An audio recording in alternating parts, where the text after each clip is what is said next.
تبرستان کا ایک ظالم اور بدکار بادشاہ شہر کی کنواری لڑکیوں کا گوہر عصمت لوٹا کرتا تھا۔ ایک دن اس نے غریب بڑھیا کو پیغام بھجوایا کہ آج وہ اس کی بیٹی کے پاس آئے گا۔ یہ جان لیوا خبر سن کر غریب بڑھیا اس وقت کے مشہور ولی حضرت سیدنا شیخ ابو سعید قصاب علیہ رحمہ اللہ التواب کی خدمت میں حاضر ہوئی اور رو رو کر درد دل بیان کرتے ہوئے دعا کی درخواست کی۔ اللہ عز و جل کے ولی نے دکھیاری ماں کی فریاد سن کر اپنا سر جھکا لیا، پھر کچھ دیر بعد سر اٹھا کر ارشاد فرمایا، محترمہ، اس علاقے میں زندہ لوگوں میں کوئی ایسا شخص نہیں جو مستجاب الدعوات ہو، یعنی جس کی ہر دعا قبول ہوتی ہو۔ ہاں، فلاں قبرستان میں آپ کو اس طرح کا ایک شخص ملے گا، وہ آپ کی حاجت پوری کر سکتا ہے۔ بڑھیا قبرستان پہنچی تو وہاں ایک حسین اور جمیل نوجوان نظر آیا جس کے نورانی وجود اور خوبصورت لباس سے نکلنے والی خوشبو نے سارے ماحول کو معطر کر رکھا تھا۔ بڑھیا نے سلام کے بعد آنے کا مقصد بتایا۔ نوجوان نے بڑی توجہ سے ساری بات سنی، پھر کہا، دوبارہ حضرت ابو سعید قصاب علیہ رحمہ اللہ کے پاس جا کر دعا کرائیے، ان کی دعا قبول ہوگی۔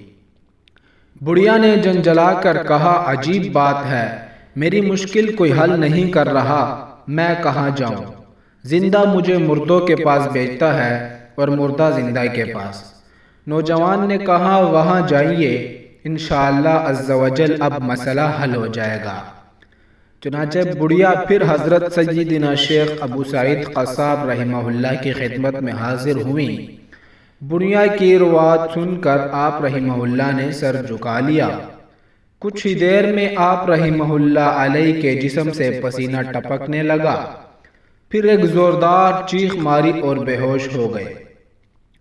اچانک پورے شہر میں شور برپا ہوا، بادشاہ مر گیا، بادشاہ کی گردن ٹوٹ گئی۔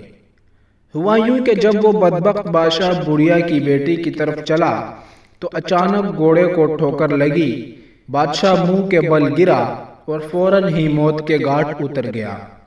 اور یوں الحمدللہ عز و جل ایک ولی کامل کی دعا کی برکت سے لوگوں کو ایک ظالم اور بدکار بادشاہ سے نجات مل گئی۔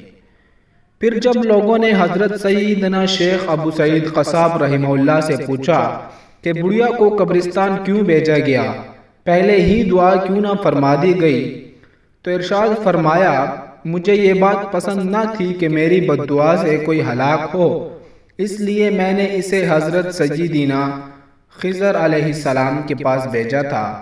پھر انہوں نے اشارہ بھجوایا کہ ایسے بدکار اور سرکش کے لیے بددعا کرنا جائز ہے، لہٰذا میں نے بددعا کی تو وہ اپنے انجام کو پہنچ گیا۔